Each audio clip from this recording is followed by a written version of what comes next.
Chapter 8, Zakat, Giving as an Instrument of God. When you have in your hands what another person's soul needs, Allah is answering that person's prayer through you.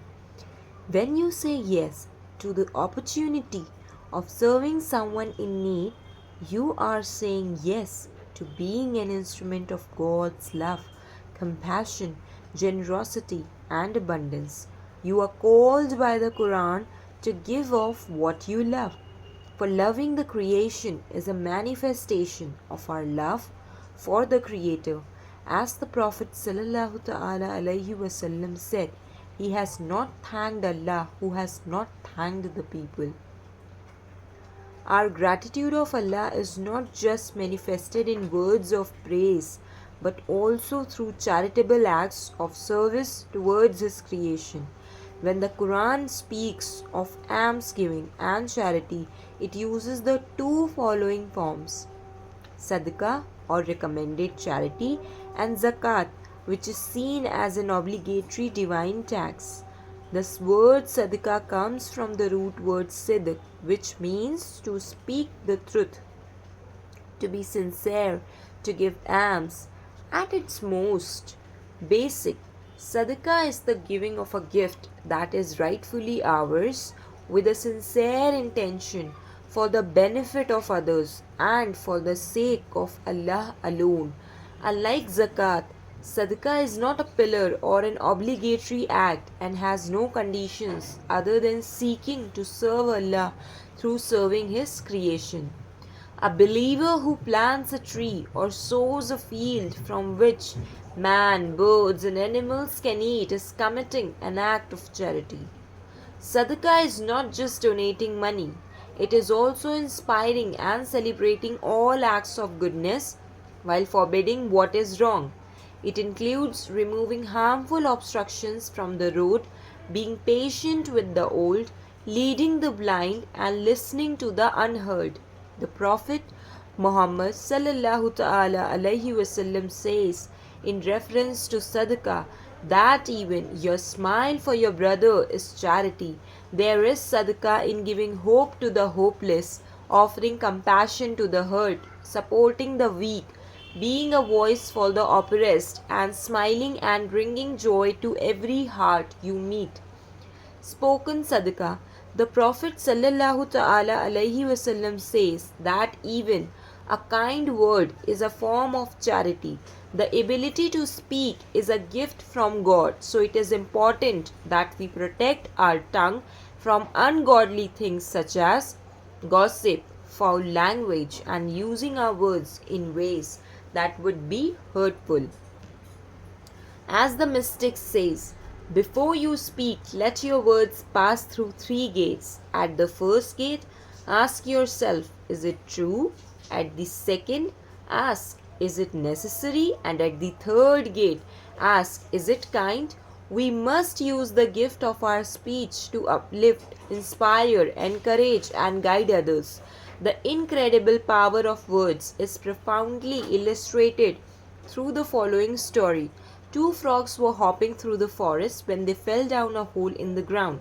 The hole was so deep that when a ground of other frogs found them trying to jump out, they started screaming, "You guys, it's too deep. There's no way you can get out. Just give up trying so you can at least die in peace." Hearing this, one of the frogs sat down and died from hopelessness. However, the other frog just kept jumping and pushing himself to get out. The other frog started yelling louder, "Give up, my friend, it's no use. Give up." But the frog pushed even harder until suddenly a huge surge of energy pushed him and he jumped out of the hole. All the frogs of the forest were amazed. They hopped up to the frog who had escaped and asked him what had motivated him to get out even as they yelled at him to give up. The frog said, "Oh, I am deaf, and at that distance I couldn't read your lips, so I thought you were encouraging me to get out." Words have power, which is why Imam Ali says, "Speak only when your words are more beautiful than the silence." After all, Everything in existence is sprouted from the vibration of the divinely uttered word be. So remember, your tongue is like a knife. It can either kill like the sword of a samurai or save like the scalpel of a surgeon. Verse: Give without judgment. When God puts someone in need on our path or calls on us to give charity, it is not for us to judge who is worthy. The human inclination to judge based on outer conditions is illustrated in the following story. The mystic Abu Jafar received divine guidance to give a large sum of money in charity to the first person he saw in the street after pre-dawn prayers. The next day after his morning prayers, Abu Jafar excited the mosque and offered a sum of money to the first man he saw. Afterward, his friend grabbed his arm and said, "Why did you give that man money? Do you not know he is a thief?" The confused sage went back onto the mosque and prayed to God for guidance. After a few hours of prayer, he received the guidance that afternoon prayers he should go outside and again give charity to the first person he saw. After noon prayers, Abu Jafar left the mosque, and this time the first person he saw was a woman. So he respectfully offered his charity to her and headed towards his house. Then a man stopped him and said, "Brother, why did you give that woman money? She is a prostitute." The holy man was distraught and quickly went back into the mosque to repent and ask for guidance. This time he got the guidance to go out after sunset prayers and give all the money he had in his pocket to the first person he saw. Despite having doubt in his heart as to the validity of this guidance, the holy man sincerely said his prayers, walked out into the night, and gave the first person he saw all the money he had. As he turned away to walk home, yet again someone came up to him and said, "Why did you give that money? He is rich." This time the old sage ran back to the mosque, fearing that his spiritual compass was broken. He cried and prayed to God for hours and then fell into a state between wakefulness and sleep. The angel Jibreel alayhi salam came to him in a dream and asked him, "What bothers your heart, faithful lover of God?" After the man explained his dilemma to Jibreel alayhi salam, the angel smiled and said, "Do not judge the ones you are asked to give to. Your Lord would never ask something of you without purpose. Perhaps the thief was inspired by your kind-heartedness to stop stealing. Maybe your kindness gave hope to the prostitute that there was another way to make ends meet, and perhaps your generosity towards the rich man opened his heart to becoming more generous. We never know how our actions can inspire those around us. Sometimes a little bit of light is all that a flower needs to blossom. Don't underestimate the power of your kindness."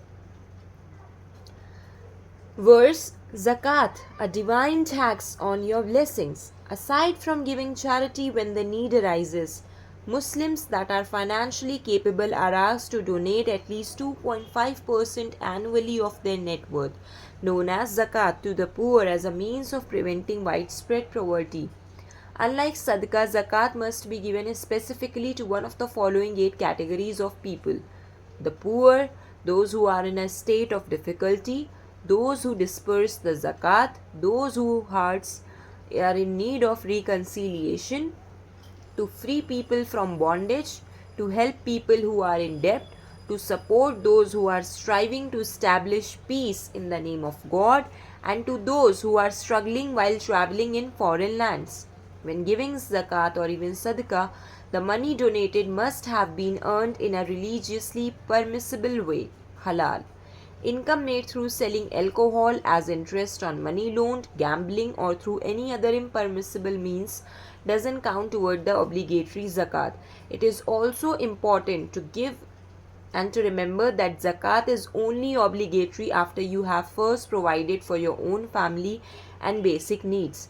It is not simply charity but a tax on your blessings, to be given to those who are incapable of providing for themselves. Zakat is like a spiritual mortgage we pay for our place here on earth. Aside from being an obligatory donation, the word zakat is often translated as that which purifies. Just as the body must excrete its waste product to maintain health, zakat purifies us of materialism by excreting our attachments to wealth. Spend in charity for your own good. He who remains safe from his own greed will prosper. Greed is an enemy of gratitude and faith, which is why the Prophet ﷺ said, I am not afraid that you will worship others along with Allah after my death, but I am afraid that you will fight with one another for worldly things. When we give to others with a sincere intention, it helps to loosen our hold on our attachments to this material world. Idealistically, zakat helps establish a sense of balance in society, a natural flow of giving and receiving. Just as if we only inhaled and never exhaled, we would suffocate. Zakat is in essence an exhaling of charity to make room for the inhale of blessings. In the ancient text Upanishads, it profoundly says there is enough in the world for everyone's need, there is not enough for everyone's greed. Without giving, we would spiritually suffocate. In fact, a word often used for money in the English language is currency, which comes from the Latin word curriere, which means to run the race course or to flow in movement. In other words, when currency is not circulated, it creates stagnation in our lives. Like a river or current, money must flow in and out of our hands or it will strangle the vibrancy of the spirit within us. Zakat is a divine blessing from Allah because it is through the purification of our worldly attachments that we expand and progress in our spiritual life. The less we feed our egos, the more our spirits thrive. We get closer to God not through what we have but through what we give. Since everything that is in our hands is perishing, it is only what we give for the sake of God that we ever really keep. This is wonderfully expressed through the following conversation between the Prophet ﷺ and his wife. After his wife had donated meat from a slaughtered sheep to charity, the Prophet ﷺ asked, "What remains of it?" She replied, "Nothing remains of it except its shoulder." The Prophet ﷺ profoundly replied, "All of it remains in the book of Allah except its shoulder." In other words, the Prophet ﷺ was illustrating that only what we give in charity for the sake of Allah actually remains.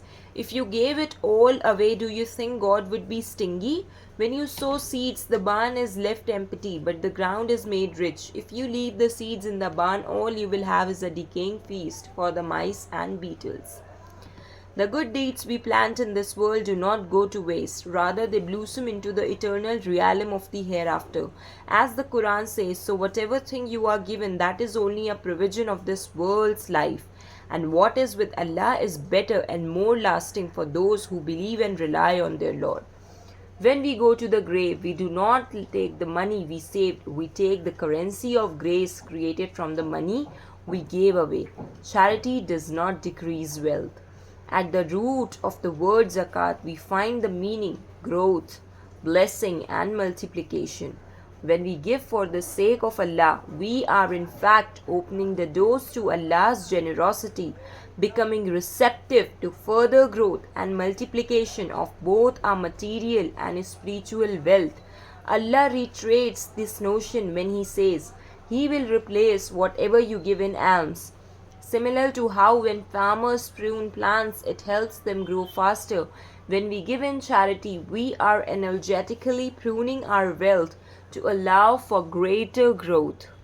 Verse: Your zakat does not belong to you. To preserve the dignity of the poor, zakat is seen as being owned not by the giver but by the one who is qualified to receive it. Zakat is not charity as much as it is repaying what we owe to the poor.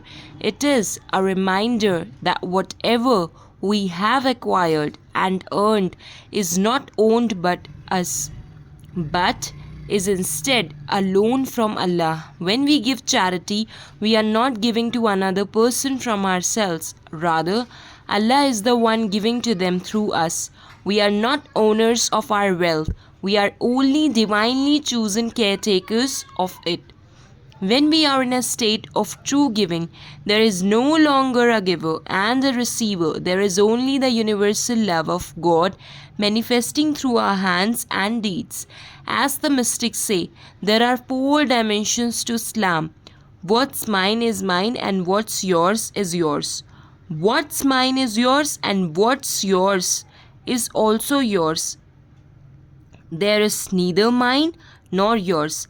There is no longer me nor you, only an us. So if you give charity to me, it's not really you that's giving to me, it's God who is giving to us. In receiving charity, I may experience God's name, the provider, Ar-Razzaq, and as the giver of charity, you may taste God's name, the generous, Al-Kareem, manifesting through you.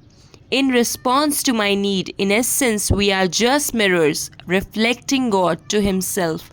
There is a big difference between doing a good deed and seeing ourselves, and doing a good deed and seeing only Allah.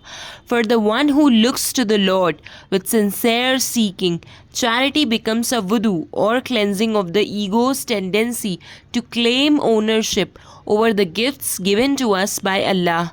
Do not waste your acts of charity by reminders of your generosity. Do not take ownership of your generosity. Our generosity is actually a manifestation of Allah's generosity, for it is He who gives us the means to be of service. As the 20th century Lebanese poet Khalil Gibran said, there are those who give with joy, and that joy is their reward. And there are those who give with pain, and that pain is their baptism. And there are those who give and know not pain in giving, nor do they seek joy, nor give with mindfulness of virtue. Through the hands of such as these God speaks, and from behind their eyes He smiles upon the earth. Allah gives us the opportunity to serve the world, not because He needs us, but because our soul blossoms when we water it with service. The Quran says, if you give alms openly, it is well, and if you hide it and give it to the poor, it is better for you and will atone some of your sins, and Allah is aware of what you do. Giving alms in private protects the reputation of those we are giving to and protects us from seeking praise and gratitude. When we are asked by Allah to give to the poor, it is we who should be grateful for the opportunity to give. After all, if it were not for the neediness of another or the surplus of wealth that Allah blessed us with, we would not be able to reflect and experience God's qualities of generosity, compassion, and love. It is in the service to others that we express our gratitude for all that Allah has blessed us with. When we serve others, we water our seeds of compassion and kindness, allowing us to see that it is in giving to others that we ourselves blossom. As the Quran says, if you do good, you do good for your own selves. When we truly give to others, we give to ourselves, uplifting our stature in the eyes of God. As Allah says, O son of Adam, spend and I shall spend on you. The true manifestation of zakat is illustrated through an extraordinary story of the beloved daughter of the Prophet sallallahu ta'ala alaihi wasallam, Fatimatu Zahra raziyallahu anhu, on her wedding day. As the gentle-hearted Fatima raziyallahu anhu was getting ready for one of the most memorable nights of her life, a beggar knocked on her door, seeking a dress to wear. Fatima was going to give the beggar her older dress, but then she remembered the verse from the Quran that said, "You will never attain piety until you give of what you love." So instead, Fatima kept the older dress for herself, and before she even got married, she gave her new wedding gown to the beggar. This is an example of being a true representative of God's love and generosity, without conditions or worldly attachments. Fatimatu Zahra knew that like everything else in her life, her dress belonged to Allah. So when her Lord called her to give what He had given her, she gave joyfully and without questioning. Allah promises those who give freely of what they love eternal rewards and a profit that will never perish. The atom of giving counts. Another verse. Sometimes we may feel our capacity to give is so limited and the world's needs are so great that we get discouraged from even trying. When we feel too overwhelmed to try and heal the great pains of the world, we must remember that everything created originates from a humble beginning. Grains of sand over time create mountains. A microscopic sperm and egg creates a human being, and even the Big Bang that may have resulted in the creation of our entire universe began from the space the size of a pea. Do not underestimate what Allah can create through a sincere heart and intention. No matter how small the gesture may be, as Imam Ali famously said, do business with Allah and you will profit. The Quran confirms this claim when it says, the parable of those who spend their wealth in the way of God is that of a grain which grows 7 years, each bearing 100 grains. God gives multiple increases to whomever He wills. God is the all bounteous, the all knowing. We are also reminded in the Quran that we are only asked to give according to the capacity that Allah gave to us. Let him who has plenty spend from his plenty, and let the one whose provision is measured from what Allah has given him.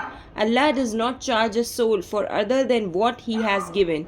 Allah will bring about ease after hardship.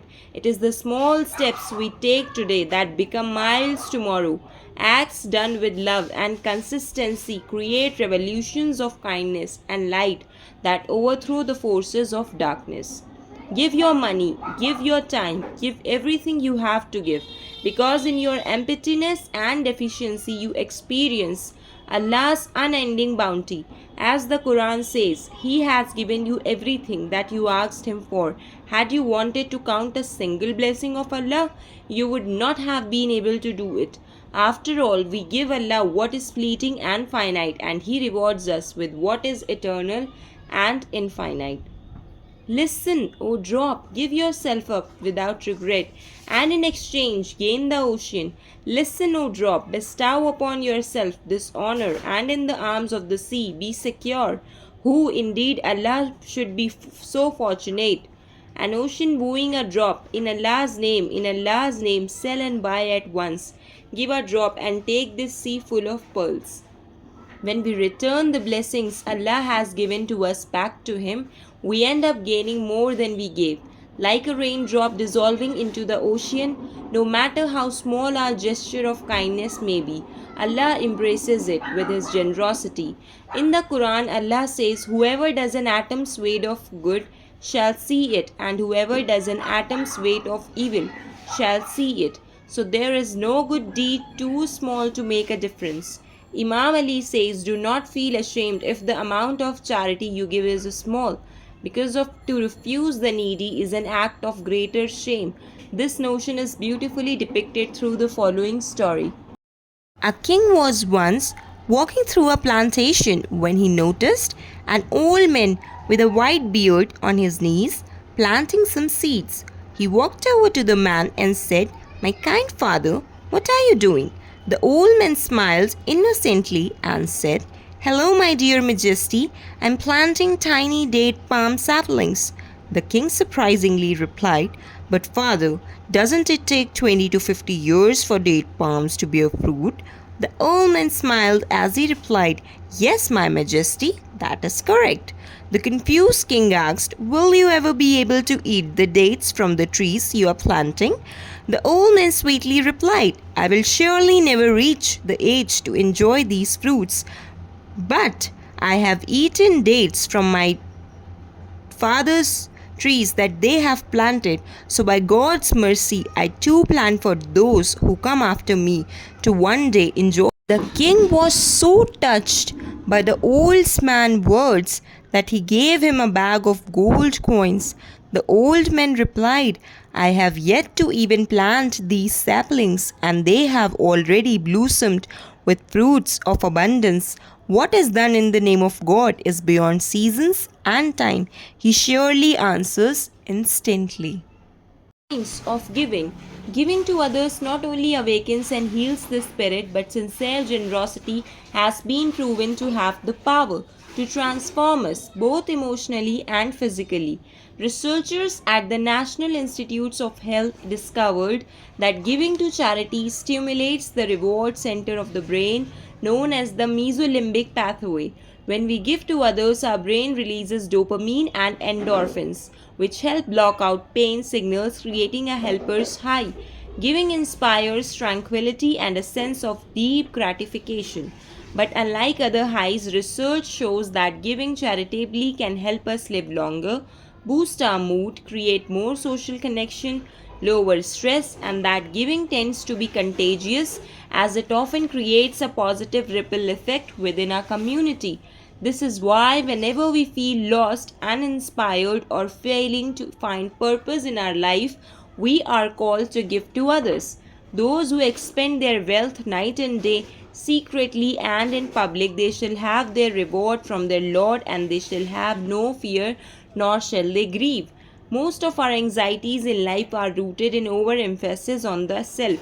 As it has been said, humility is not thinking less of yourself, it's thinking of yourself less.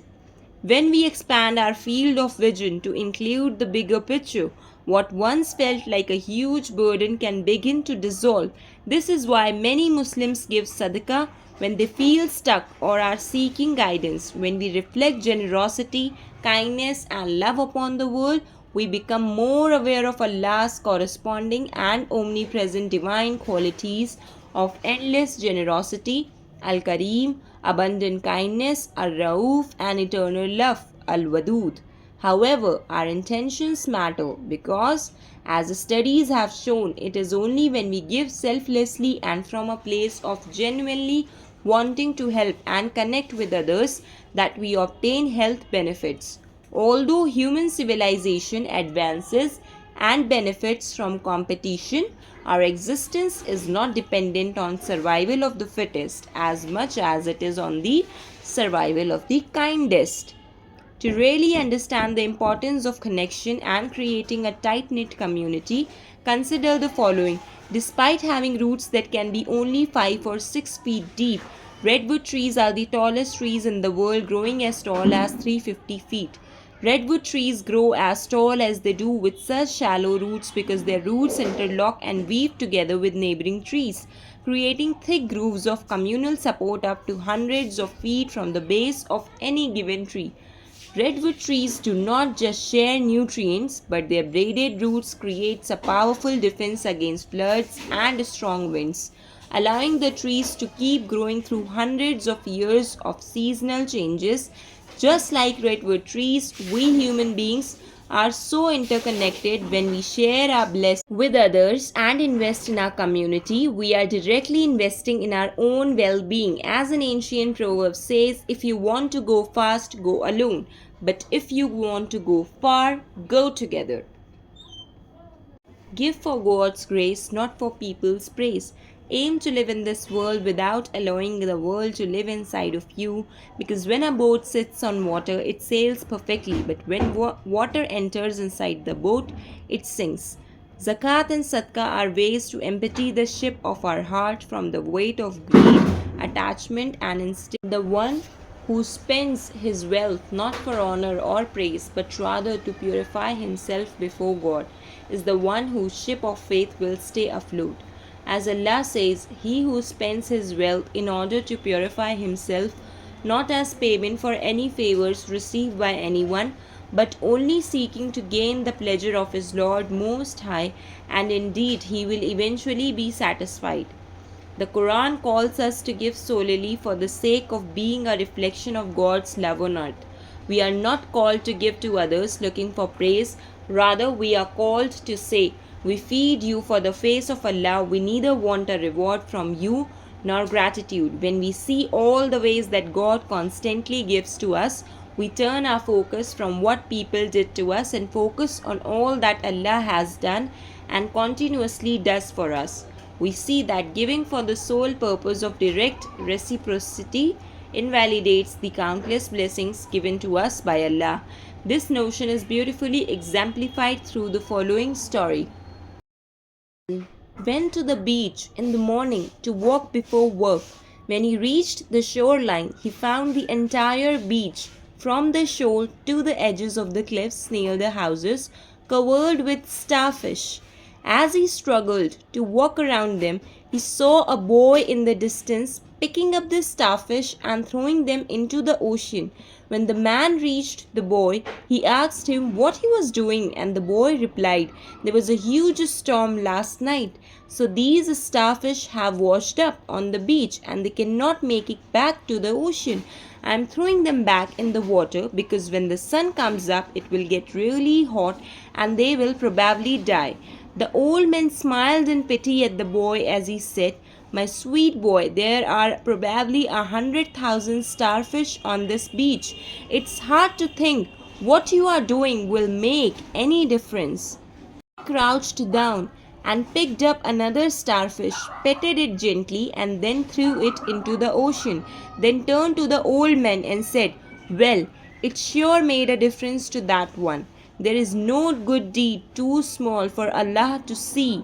As Prophet ﷺ said, "There is a reward for kindness for every living being. We have never fully given to another person until we give to someone who can never repay us. We may not change the world with a small act of kindness, but the more love we consistently plant, the more fragrant our earth becomes.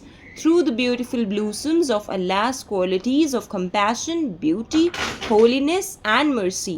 As the Prophet ﷺ said, "Now that the most beloved deed to Allah is that which is done regularly, even if it is small." Verse.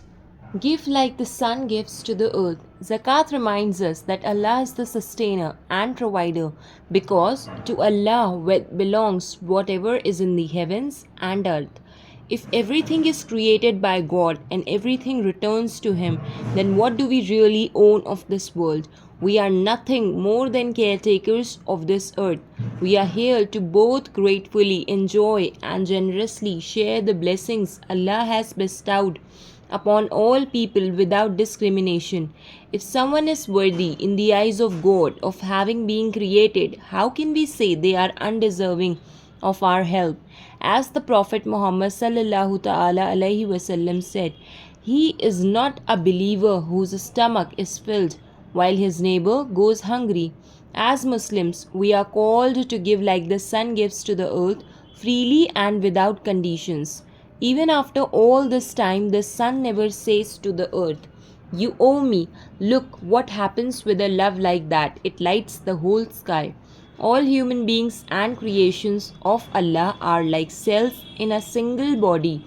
As the Prophet Muhammad sallallahu ta'ala alaihi wasallam said, "The surrendered ones in their mutual love, kindness, and compassion are like the human body. Where one of its parts is in agony, the entire body feels the pain, both in sleeplessness and fever." This is why in the Quran it says, if anyone unjustly takes a life, it is as if they have killed all of humanity, and if anyone saved a life, it would be as if he saved the life of all mankind. Just as a stone that is dropped anywhere in a lake creates ripples that reach across the entire body of water, where one of us is suffering, that pain ripples through all of existence. As Rumi said, "The differences are just illusion and vanity. Sunlight looks slightly different on this wall than it does not on the wall, and a lot different on this other one, but it is still one light." We are seeds planted in the soil of our shared humanity. The healthier our society and environment becomes, the quicker we will grow on the path to God. May we never look down on another person unless we are reaching out our hands to help them up. Zakat is seeing the money in your bank as nothing other than the manifestation of God's richness, and it is the one in need as an opportunity to serve none other than God. The Prophet Muhammad sallallahu ta'ala alaihi wasallam validates this claim with the narration that Allah will say on the day of resurrection, "O son of Adam, I was ill and you did not visit me." The man will say, "O Lord, how could I visit you when you are the Lord of the worlds?" He will say, "Do you not know that my slave so and so was ill and you did not visit him?" Do you not know that if you had visited him, you would have found me with him? O son of Adam, I asked you for food and you did not feed me. He will say, O Lord, how could I feed you when you are the Lord of the worlds? He will say, Do you not know that my slave so and so asked you for food and you did not feed him? Do you not know that if you had fed him, you would have found that with me? O son of Adam, I asked you for water and you did not give it to me. He will say, O Lord, how could I give you water when you are the Lord of the worlds? He will say, My slave so and so asked you for water and you did not give it to him. Do you not know that if you had given him water, you would have found that with me? Allah is reminding us that when we serve the creation, we are in service of the Creator. God has no need of your money, but the poor have. You give it to the poor, and God receives it. To homage to Allah's unconditional, all encompassing mercy, the mystics symbolically say, Only in embracing all can we become the arms of God. Life is a series of waves. Sometimes we serve the peaks of blessing, and other times we crash into the cliffs of poverty and despair. On the darkest nights, when we feel the most broken, when we feel the most helpless, when tragedy hits and medical bills pile up, when we lose our job, when we cannot pay rent, when we cannot pay the lease on our cars, when we are about to be evicted, zakat and sadaqah become our safety net. The blessings of our brothers and sisters catch us from falling, buying us time to find a new job, pay back the bills, and to pay for rent. Zakat and Sadaqah preserve our dignity, preventing us from being humiliated on the days the waves are too great to weather on our own. Zakat is a boat in the storm, a crutch that helps you until you heal, the mercy of God being manifested through the hands of humankind. It brings love to a broken heart, the dawn to someone's darkest night, a rainbow into someone's rainy day. What actions are most excellent? To gladden the heart of human beings, to feed the hungry, to help the afflicted, to lighten the sorrow of the sorrowful, and to remove the suffering of the injured. Prophet Muhammad sallallahu ta'ala alaihi wasallam said, May Allah inspire us to give more than we think we can, helping us to trust that His generosity and richness will fill in the gaps. We might not have the means or opportunity to change the world, but if we can save one life, feed one person, or bring joy to a single heart, then we have at the very least lived true to what it means to be human. As Rumi says, be a lamp or a lifeboat or a ladder, help someone's soul heal, walk out of your horse like a shepherd. O Allah, help me step out into this world as a mirror that reflects the faces of your generous love.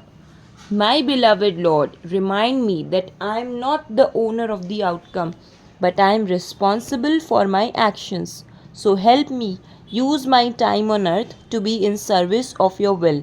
God, grant me the serenity to accept the things I cannot change, courage to change the things I can, and wisdom to know the difference. Lord, help me be a representative of your kindness in how I worship, in how I speak, in how I love, and in how I live in all the moments of my life. In your beautiful names I pray. Ameen. Verse last. Reflection, reflecting divine light. When we give from ourselves, we may run out of love, mercy, and compassion because we are finite. However, when we connect with Allah and act as a conduit of His love, we will never run out of the passion to serve the creation. We can bring kindness and love to all people at all times by intentionally connecting our heart with the divine and allowing His light to lead the way. Try the following practice to foster and reflect the light of God upon all of existence. Place your hand on your chest and bring your awareness to your heart. Observe the gentle rising and falling of your chest with every breath you take.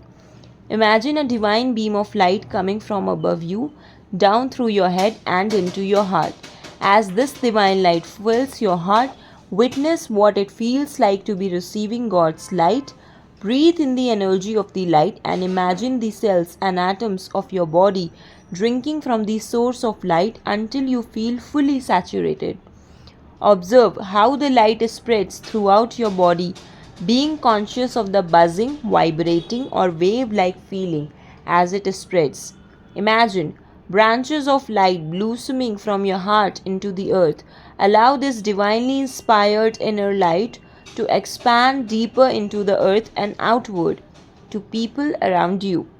Consciously send this light to your friends, parents, co workers, brothers, or sisters, a stranger walking past you, a waiter serving you at a restaurant, and even to those who have hurt or offended you.